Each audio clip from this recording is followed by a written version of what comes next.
Good morning, good morning, good morning. Happy Friday. I want to say to you this. The first thing I want to say to you, whatever you do, don't quit. Whatever you do, don't quit.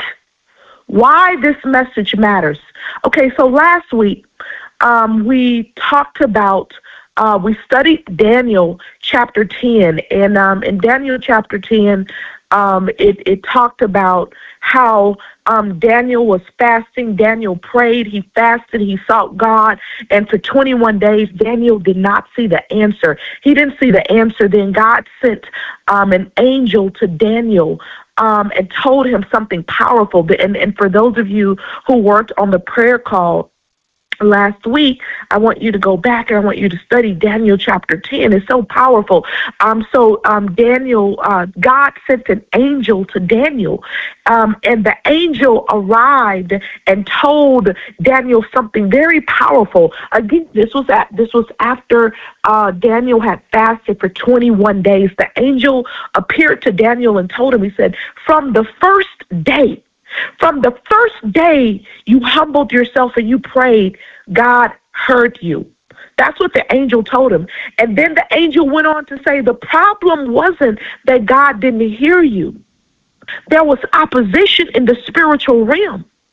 And Daniel couldn't see. He didn't know that warfare was happening and that God was fighting on his behalf. So this is why God sent an angel to tell Daniel not to give up, that he was only experiencing a delay because of the spiritual warfare. And so that's where we left off last week. And so I want to continue this because it's so rich spiritually that we have to understand why and how sometimes we're dealing with some things and it seems like God is not hearing from us. It seems like heaven is not getting a message to us. But I'm here to tell you, and I'm here to remind you this morning that God is fighting on your behalf, and that though you've not heard from him yet, it's simply because there is a spiritual war that is happening. There are satanic hindrances.